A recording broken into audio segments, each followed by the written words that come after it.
አራዳ ቅዳሜ እንደቀጠለ ነው የሳምንቱን አራዳ ዜናዎች ይዘንላችሁ ቀርበናል እነዚህን ባለማችን ላይ ተሰሙ ኡነተኛ ዜናዎችን ከቀልድ ጋር አዋስተን ይዘንላችሁ ምን ቀርበው እኔ ናትናኤል አብርሃምና እኔ ናሁን በየነ ወደ ዜናዎቹ እናልፋለን የሰርጋቸውን ሰሞን በለቅሶ የሚያሳልፉት የቻይናውያን ሙሽሮች ባህል መነጋገሪያ ሆኗል ሰሞኑን ነው ያልኩት አንድ ቀን አይደለም አረ የሰርግ ሰሞኑ ያው ገና ሳይደርስ ላገባ ነው ሲሉ ራሱ ፈገግ ብለው አይደል ላገባ ነው የሩዝ ወጪ ተወዶባቸው እና ይሄ ባህሉ ግን ምንድነው የገረመኝ ራሱ በቻይንኛ ሲለቀስ ራሱ አሰብኩት ኒሃው ቻማዘይ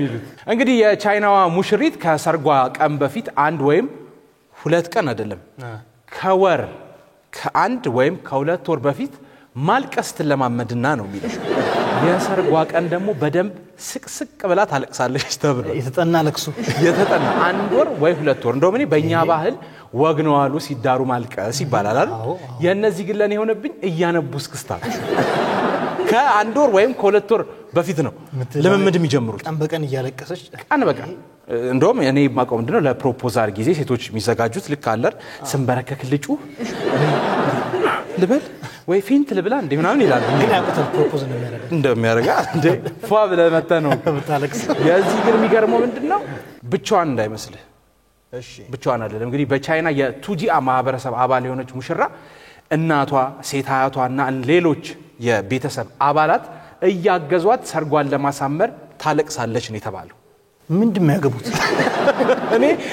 እኔ ራሱ በጣም አሳሰበኝ ልክ በቃ እናቷም አያቷም ምናምን በይስቲ ተሰብስበው ሁሉም በቃ ሰው ሽንኩርት ምናምን ሲከተኛ ጋር ነሳዩ እንግዲህ ሙሽሪቷ በነገራችን ላይ ማልቀስ በጀመረችው 10ኛው ቀን እናቷ እሺ በቀጣዩ 10ኛ ቀን ደግሞ ሴታያቷ እህቶቿ አክስቶቿ ከዛ ይቀጥልና በመንደሩ በሰርግ ወቅት ለቅሶ የተካኑ የሚባሉ ሴቶች ሁሉ ይመጡና ይለማመዳሉ ተብሎ ስለዚህ ነው ቻይና ሰርግ ላይ ስትቀያየም አንተ ሰርጌን በልታር ለሚባለው ለሰርግ አልቀሰ ነው ሰርጌ ላይ መጣ እንደዛ አንብተ በነገራችን ላይ ከባድ ነው ማለት እሷ አገባች ብለው ነው እንግዲህ አገር ምድሩ ነው የሚያለቅሰው እኔ ምን እንደው ማሰው ወይ እዛ ማህበረሰብ ውስጥ አታገባም ብለው ነው እንደሚያስቡት ልክ በቃ ሲያገቡ ሆነልሽ ይሄን ባህሪ የሚሸከም ተገኘ ምናምን ብለው ይሄ ለጨዋታ ነው አዝነው ስለሚወዷት ሊሆን ይችላል ከሰርጉ በኋላ ግን ወንዱ ሳይለቅስ እስማ ከገባ በኋላ ነው ወይኔ ጂሲቲዮ እንግዲህ በተለይ ሙሽሪቷ የሰርጉ አለት ለአንድ ሰዓት ያህል በሰርጉ ታዳሚዎች ፊት ስቅስቅ ብላ በማልቀስ ነው ሰርጓን የምታደምቀው ተብሏል እንዴ እኔ በዚህ ያያያዛቸው ራሱ የሰርጓ ቀን እያለቀሰች ያለች 55ኛው ደቂቃ ላይ ቆምስት 5 ደቂቃ እንዳጨ አልቀጥ ምናምን ይላታል እንግዲህ እንደዚህ ያደረጉ ነው ባህላቸውን እያስኬዱ ያሉት የሚለው መነጋገሪያ ይሆናል እንግዲህ የለቅሶ መነሻ ምክንያት ደግሞ በጥንታዊ ቻይና ባህል ሙሽሪት ከወላጆቿ ቤት በትዳር ወደ አዲስ የትዳር አጋራ ጋር መሄዷን በማስመልከት ነው የተባለው ከወላጅ ስለምትለይ በቃ ልክ እንደኛ ሀገር ማለት ስለምትለይ በቃ ወግ ነው ነገር ነው ግን የነሱ ትንሽ ከወግ አለፈና አሁን እንደ መነባነብ ሆነ ሙሉ ቲያትር ያደርጉታል ከወር ሁለት ወር እያለ ነው የሚሄድ እሺ ወደ ቀጣይ ዜና እናልፋለን በአለማችን በእድሜ ትልቁ ውሻ ሞተ ይቅርታ አባባል እንደነው መሳዘን ያለው አይመስልም ደስ ሞተ እሺ እንግዲህ የጊነስ ወርልድ ሪከርድ ቦቢ የተባለው የዓለም ባለ ረጅም እድሜ ውሻ መሞቱን ይፋ አድርጓል ራሱ ይሄ ውሻ ጠቅላላ እድሜውን ያሳለፈው በማዕከላዊ ፖርቹጋል ሲሆን በ31 አመቱ ሞቷል እንግዲህ ወለናቲ ክርስቲያኖ ሮላንዶን ያፈራች ፖርቹጋል ሌላኛ እድሜ ጠገቡን ውሻ ባለቤት ሆናለች ሮላንዶ ራሱ የውሻው መሞት ሲሰማ ነው ቢለው እንግዲህ ቦቢ ከፈረንጆቹ 1939 ጀምሮ በአውስትራሊያዊው በ29 አመት እድሜ ተይዞ የነበረውን በማሻሻል አዲስ ሪከርድ አስመዝግቦ ነበር ግን እኔ መሰለ ጥያቄ እዚህ ጋር እኛ ጋር መጥቶ ቼክ ስላላደረጉ ነው እንጂ ገብቷል ለይወለ የኛ ሰፈሩ መቻል ከማርጀት የተነሳ መምከር ጀመሩ ምክር ጀመሩ ልጆች አትሩጡ በየሰፈሩ ያሉ ልጆች እኛ ጋር በጣም በየኮንዶሚኒየሙ በየሰፈሩ ውስጥ በትክክ እድሜ ጠገቦች ልጅ ይያለ ምናቃቸው እንዴ ምንም እንኳን የውሾች በህይወት የመኖር እድሜ ጣሪያ ከ12 እስከ 14 አመት ቢሆንም ቦቢ በገጠር በመኖሩ የሰው ምግብ ሲመገብ በመኖሩ ለብዙ አመታት መቆየት ችሏል ጭራሽ ይሄ እውነት ነው ለምን በለኛ የኛ ሀገር ውሻ የሰው ምግብ ከመብላቱ የተነሳ እንጀራ ሲሰፋ ራሱ ያላዝናል። በጣም እናያለን። እኔ አንድ ሰፈር ራሱ ማቆውሻ ቆሎ የሚበላው ውሻ ይቼ ደንግጫለሁ። ቀና ብሎ ጭራሽ ዱቤውን ተሞክሯል ምናምን። ግን እንደዚህ የኛ ሀገር ውሾች አይችሉም መሰለኝ እንክብካቤ ስትንከባከባቸው ቤታቸው ይዘው ተንከባክበው ሳሎን ላይ አርገው ምናምን ይሞቱባቸው። መንደር ላይ ያለውስ እግር በልተው ምንም በልቶ እየተሳደደ እንደሚኖረው ሰው በድንጋይ እየወገረ እየመቱት ምን እያለብና የስንቱን አሳለፍን ይላል። ስንቱን እንግዲህ ሊዮኔል ኮስታና ቤተሰቦቹ ቦቢን በማሳደግ ቦቢ እድሜውን ደስተኛ በመሆን ያሳለፈው። ምን መሰለናት ሊያገኘውን አይበላም። አሁን አገኘው ብለው የሆነ ጭብጦ ብታበለው ቦምብ ሆኖ ሊያገኘው ይችላል።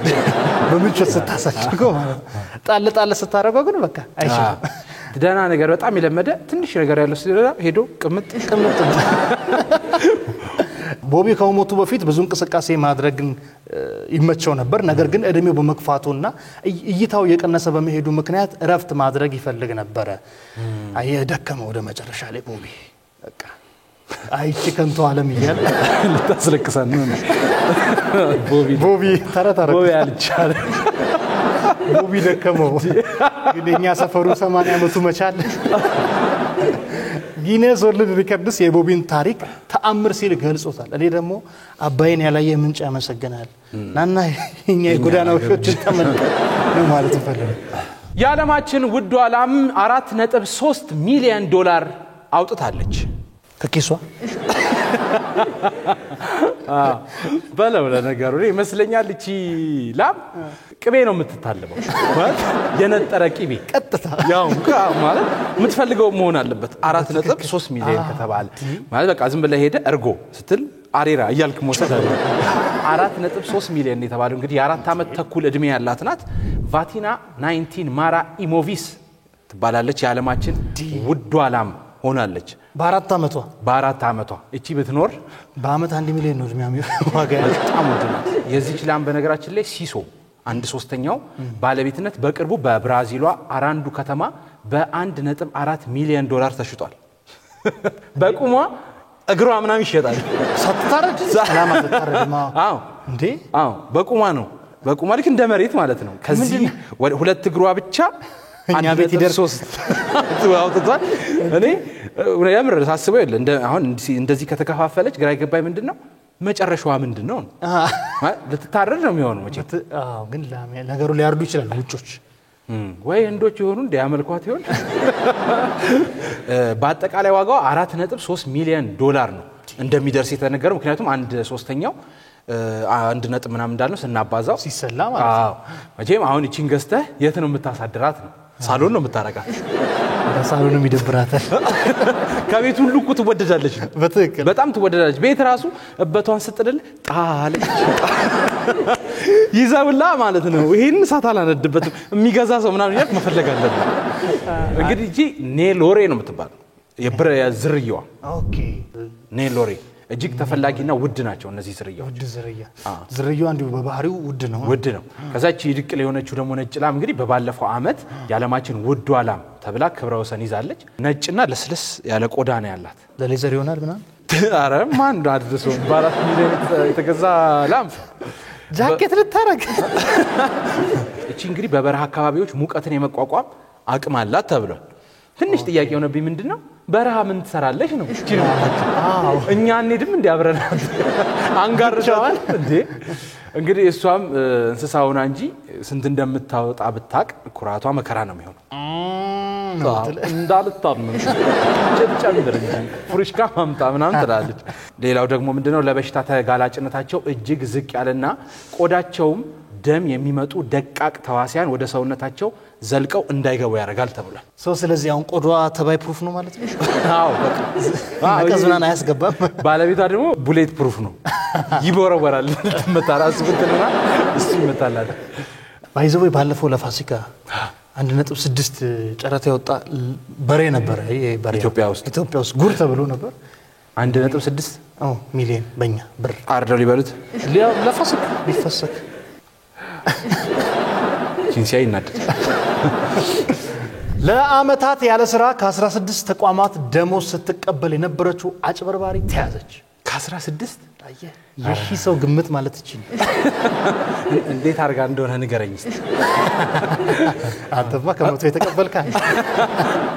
እንግዲህ ብቻዋን 50 ሰው የሆነችው ሰው ጉይዋን ዩ የተሰኘች እንስት በ16 ተቋማት የሥራ ቅጥር በመፈጸም ለአመታት ደሞዝ ስትቀበል ቆይታለች። እንዴት ይቻላል እንዴ? እኔም የገረመኝ እሱ ነው። የደነቀኝ 16 ድርጅት ውስጥ ምን ያህል ዘመድ ቢኖራት ነው የተቀጠረችው? ራሱ ዘመድ ብዙ እነሱ ቼክ እንዴት አደረጓት? ምን አቀን አስበው ከመቀጠር አልፋ ናት ደሞዝ ነው እየበላች የነበረችው። ቤተኝታ 16 ድርጅት ደሞዝ ይገባል። በጣም ነው የምታሳዝነው። ለኔ ያርገው። እንግዲህ ግለሰቧ 16 ተቋማት የምትሰራ ብትመስልም ለአንዱም ተቋም ምንም አይነት ስራ እንዳልሰራች ተገልጿል። ስለዚህ ያለ ምንም ስራ ድርጅቶች ውስጥ ስሟ ገብቶ ደሞዝ ይገባላታል። እሷ ምን መሰለ የምትለው ለሰው አይታይም ለኔ ግን ይታያል ያለች ነው ይገባላት። እንግዲህ ግለሰቧ ዋነኛዋ ስራ በየተቋማት እየተዟዟረች ደሞዝን መሰብሰብ ነው። እንደ ስራ ትሄዳለች ተዟዟር ዛሬ ስራ አለኝ እስቲ ብላ ምትላይዳ ደሞዝ ተቀብላት ገባለች። ተሰበስብ ነበር እንግዲህ የተባለው። በመጨረሻም በፖሊስ ተይዛለች። እቺ ቻይናዊት የሽያጭ ሙያተኛ ናት የተባለ ሲሆን ለስራ ቅጥር ቃለ መጠይቅ በሄደችባቸው ቦታዎች ፎቶ እየተነሳች ለተቀጠረችባቸው ተቋማት የሽያጭ ስራ እየሰራች መሆኗን ለማሳየት ስትጠቀም ነበር። ፎቶ እየተነሳች ትልካለች። ፎቶ ያው ትልክና በቃ ምርጥ ሴልስ ማን ነኝ ምናን እያለች ታሳያቸዋለች ተብሏል። ግን ደግሞ እኔ መሰለኝ ታውቃለህ ቻይኖች አንድ አይነት አርፊታቸው ፎቶ ስትልክ እንትናናት እኔ ለኛ ብቻ የሚመሳሰሉብን ይመስለኝ ነበር። ለካ እርስ በራስም አይባነኑም አይተዋወቁም። ኤችአርዋት ለየው ለ10 ሰዎች እኩል ትልቀዋለች ማለት ነው። እንግዲህ ቺንስትም ከ16 ተቋማት ሳትሰራ በተቀበለችው ገንዘብ በሻንጋይ ከተማ ቅንጡ አፓርታማ መግዛቷ ተገልጿል። ይሁንና ግን ለአንድ የሽያጭ ኩባንያ የሥራ መልቀቂያ እዚህ ጋር ተሳሳታችሁ የሥራ መልቀቂያ የጻፈችው ደብዳቤን ተሳስታኩ ለሌላ ተቋም ላከችው። አቃየ ጉዳዩ ጥርጣሬ ውስጥ ከተታቸው ሌላ ቦታ ላከች። በጣም ቅብርር ስትል እኮ እንግዲህ ጉዳዩ ጥርጣሬ የገባው ሌላ ኩባንያም ለፖሊስ ያመለክታል። ፖሊስ በደረሰው የማጭበርበር ጥቆማ መሰረት በኋላ ብዙ ክትትል አድርጎ ግለሰቧ ያለ ስራ ከብዙ ተቋማት ለአመታት ደሞዝ እየተከፈላት መሆኑን ማረጋገጥ ችሏል። አየ የሰው ሀቅ ሲያዋርድ እንዲህ በቃ አንከብክቦ እኔ ነኝ ወንጀለኛው ብለህ እንድትሰጥ ያደርጋል። እንግዲህ በመጨረሻም እቺ እንስት ስራ እንድትቀጠርና ያለ ልፋት ደሞዝ እንዲከፈላት የሚተባበሩ የጥቅም ተጋሪዎች የሆኑ 50 ሰዎች እንዳሉ ፖሊስ ገልጿል። በቃ ይቀድማል ደሞዝ ብቻዋን 50 ያልኩ ለዚህ 50 ሰዎች አሉ።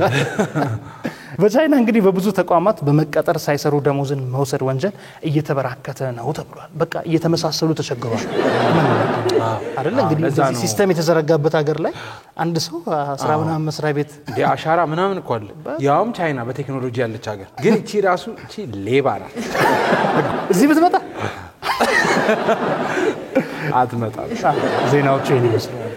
የሳምንቱ የአራዳ ቅዳሜ አራዳ ዜናዎች እነዚህ ነበሩ። ቀጣይ ሳምንት በሌሎች ዜናዎች እንገናኛለን። ፍቅርና ሰላም ለሀገራችን፣ ሳቅና ተድላ ለህዝባችን። አራዳ ቅዳሜ ይቀጥላል።